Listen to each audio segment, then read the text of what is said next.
It's a real pleasure to be here on behalf of the European Union at this crucial moment for Bangladesh.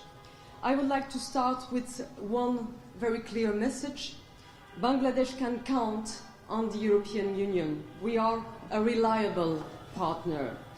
The EU is ready to continue supporting Bangladesh's reform efforts as part of a peaceful and inclusive transition, underpinned by good governance, democratic values, and respect for human rights. Enhanced engagement and potential upgrade of relations are at the forefront of this support.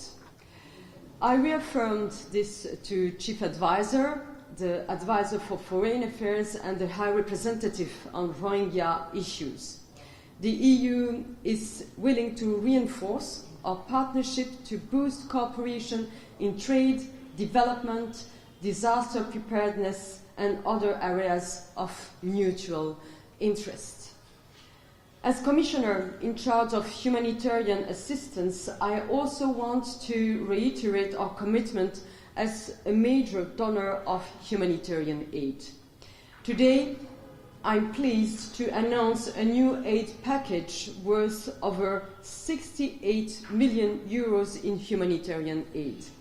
This package will support the Rohingya refugees in Bangladesh as well as in the broader region. I also address the Myanmar crisis.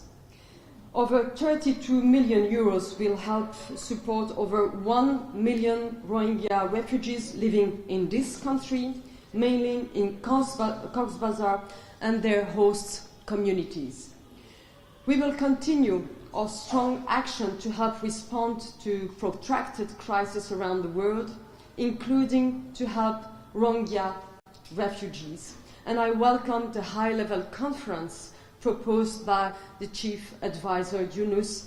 It is a timely opportunity to discuss how to best address this crisis.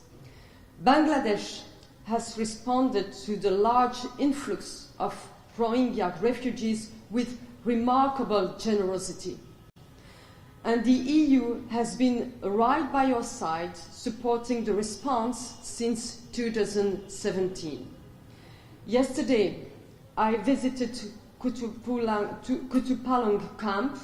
I saw firsthand how EU funding is making a difference in the lives of the Rohingya. Our new funding will help provide food assistance, maintain shelters, and keep other essential services running, such as healthcare or education. We are also mobilizing 33 million euros for humanitarian partners working in Myanmar. The escalation of the conflict has increased humanitarian needs to unprecedented levels. We have therefore increased our humanitarian aid every year since 2021. But this crisis is not only in Myanmar. It has spilled across the region.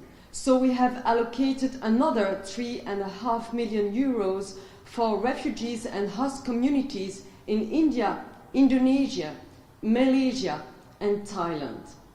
Since 2017, the European Union's total contribution for the Rohingya crisis in the region amounts to over €500 million for both humanitarian and development aid. But the humanitarian aid alone is not enough.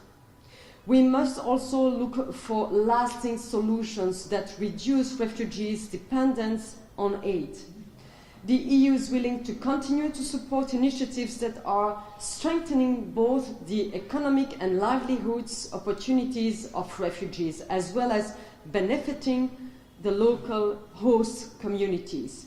We need to look for a win-win solutions. Just one example, allowing small businesses in the camps could empower refugees while also economically benefiting local host communities' suppliers. This is important until conditions allow for a safe return to their homeland in Myanmar. And finally, I would like to express my admiration for Bangladesh's remarkable accomplishment in preparedness and disaster management over the years. You face severe and violent natural disasters again and again, yet you have limited the loss of life and you always bounce back. The EU always stands ready to support Bangladesh, both in preventing and responding to disasters. Last year, for instance, we mobilized more than 4 million euros in response to Cyclone Rimail and to severe monsoon floods. The EU has also invested 40 million euros in disaster preparedness in Bangladesh since 2017 to reduce the risks and mitigate the impact of disasters. The EU is also partners of Bangladesh in the field of climate change. We support the green energy transition and promote investment for renewable energies. As climate disasters become more intense and frequent, we need to make sure our people are prepared, both in Europe and around the world. By preparing today, we save lives tomorrow. I thank you very much. Can I ask one question? Yeah, for sure. Just one thing, you told about help and aid, but what about repatriation? Do you have any concern about this? And the situation is Myanmar is not good, we know. That how repatriation is going on or something like that? So we are supporting Bangladesh with all our means, and we are using all tools. It means diplomacy, it means sanctions against Myanmar, it means pressure, also economic pressure, and support for the hosting communities here in Bangladesh and in the region. So we are also supporting the talks that are currently leading. We are well aware that the only sustainable solution for humanitarian aid is peace, by the way. The only lasting solution is peace. Thank you. Thank you.